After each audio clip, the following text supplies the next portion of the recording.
The Honourable Parliamentary Secretary to the Minister of Justice and to the Minister of Democratic Institutions. I will be splitting my time with the member from Winnipeg North. Chi-miigwech, Madam Speaker. Thank you very much.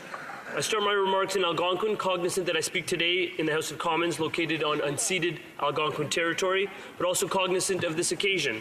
Today I rise to speak in support of Bill C-91, the Indigenous Languages Act, legislation that is the first of its kind in Canadian history, legislation that begins to turn the page on 400 years of colonialism in this country and systematic efforts by successive governments to sever the ties of Indigenous peoples to their mother tongues. Let me start with a preliminary comment, Madam Speaker. The comment is that all of us fortunate to be elected into this place come here with a sense of purpose, an objective in mind. For me, given my background in human rights and constitutional law, I came here wanting to work on issues that relate to fighting for and promoting equality and inclusion.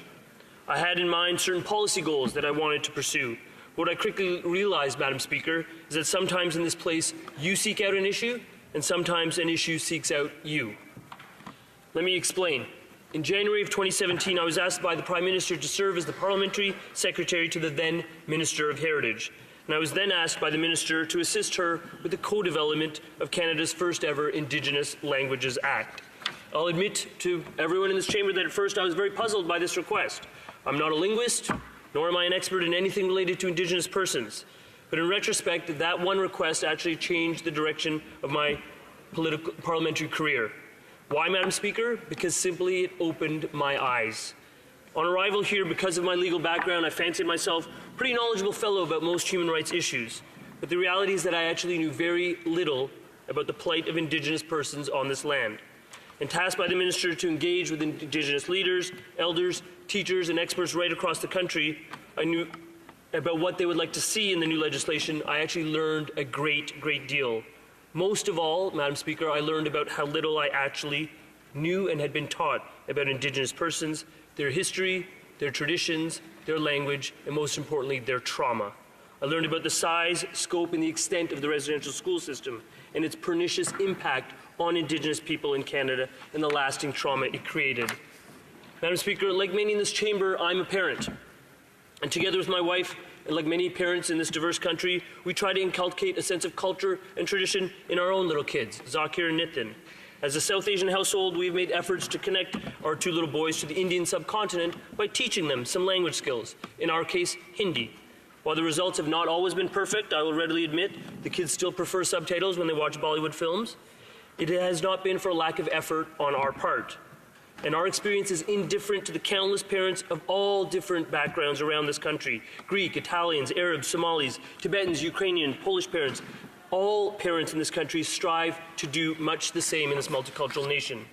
But there's one glaring example to that list, Madam Speaker: the experience of Indigenous parents and their children in this country. Because, Madam Speaker, if you are Indigenous on this land, your efforts for over 150 years to impart your language and through it your culture to your children were actively obstructed by the federal state. The Government of Canada made it a policy, Madam Speaker, to remove your children from their homes and put them in schools sometimes hundreds of kilometers away, where those kids were forced to assimilate. And if they dared speak Algonquin or Cree or Ojibwe or Dene or Inuktitut, they were beaten. Beaten, Madam Speaker. That's the horrible legacy of the residential school system in this country, a system that was constructed literally to take the Indian out of the child. That is where this legislation comes in, Madam Speaker. The Indigenous Language Act has as its express goal the object of supporting, promoting, and revitalizing Indigenous languages in this country, an effort to start the long journey toward restoring the vitality of Indigenous languages on this land and reversing the ugly legacy of colonialism. The teaching of language by any parent in this chamber, by settlers or Indigenous persons, is always motivated by the same rationale, that in providing children with language, you connect them to who they are, to their culture. You make them knowledgeable of who they are and where they come from, knowing that in doing so you build up their self-esteem and their confidence, and you will empower them for success. It's so intuitive, Madam Speaker, that we just take it for granted, that by teaching a child about their culture, they will inevitably do better in terms of their education, economically, and even their health will improve. But in my time spent working as Parliamentary Secretary to the Minister of Heritage on the development of this very bill, I also came across empirical evidence, Madam Speaker. It was so startling it has stayed with me for well over 2 years. Madam Speaker, we've heard many times in this House about the crisis of mental health, and particularly the grave concerns about youth suicide in Canada, particularly about Indigenous youth suicide. One study put all of this into very sharp focus. Conducted in British Columbia, the analysts determined that Indigenous youth in that province, with a conversational knowledge of their Indigenous language, had a suicide rate of 13 per 100,000, a number well below the provincial average, including non-Indigenous youth. However, the second the researchers removed that variable and removed Indigenous language knowledge from the analysis, the youth suicide rate jumped six-fold to 96 per 100,000, a number exponentially higher than the provincial average, amply demonstrating that language knowledge not only connects Indigenous youth to their culture, Madam Speaker, it can actually help save lives. As parliamentarians, I think there's no stronger impetus for getting on with the critical work of passing this bill into law. And yet there are other imperatives that inform this legislation, Madam Speaker. They're the sentiments expressed to me by my constituents and people I heard from right around the country. So people in Parkdale High Park who told me that they want reconciliation not to be something symbolic or simply a term, but rather one that materializes in concrete, actual legislative action. There's the sheer weight of the statistics, Madam Speaker. Some 90 different Indigenous languages are spoken in this country. Shockingly, not a single one of them is considered safe by UNESCO. Fully three-quarters of them are critically endangered. And in addition, there was a nearly 50% drop between 1996 and 2011 in the number of Indigenous persons in this country who reported knowledge of an Indigenous mother tongue, clearly illustrating that the threat to the survival of many languages posed by an aging population of fluent elders. But I can also speak directly, Madam Speaker, in this chamber to what I heard when I was given the opportunity as Parliamentary Secretary to engage with Indigenous communities around the country. From Halifax to Victoria to the Northwest Territories, what I heard was very similar. It was a sense of rupture, the sense of disconnection from one's culture experienced by so many Indigenous persons victimized by the residential school system. I recall very vividly a meeting in Saskatchewan where an Indigenous man who might have been about 50 years old told the group about forcibly being taken from his family and the community at the age of 5 and how he was prohibited from speaking his mother tongue.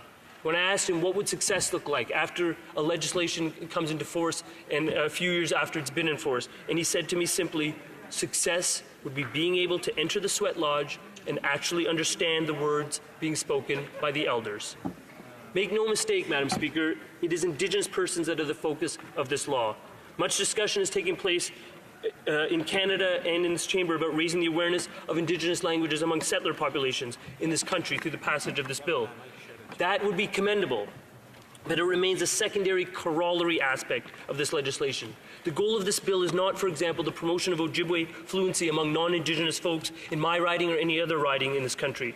The goal of this legislation is and has to be restoring language fluency and capacity among Indigenous people in Canada, so that Indigenous people, by reclaiming their language, can reclaim their culture and overcome that sense of rupture I was speaking about. The rupture caused by an official policy of assimilation that characterized the residential school system for 150 years. Madam Speaker, this bill also relates to the TRC calls to action, in particular calls 13, 14, and 15, which call for, among other things, acknowledgement that Aboriginal rights include Aboriginal language rights. That's precisely what Section 6 of this bill does. The focus of this bill is also in fulfilling the promise of UNDRIP, a document we've committed as a government to implementing. The UN Declaration speaks about the self-determination of Indigenous peoples, which includes, quote, the right to revitalize, use, develop, and transmit to future generations their histories, languages, and oral traditions. That is what is entrenched in the preamble to this legislation. That is precisely why we took the step of co-developing this legislation with Indigenous leaders and national Indigenous organizations. Madam Speaker, the patriarchal days of the federal government telling Indigenous people what is best for them are thankfully gone. It is Indigenous people that know what is best for Indigenous communities. And in this 2019, the International Year of Indigenous Languages, it is high time we, as parliamentarians, all started listening to them. I conclude, Madam Speaker, where I began, that the protection and promotion of Indigenous languages is not something that I ever contemplated working on, but it is an issue which found me.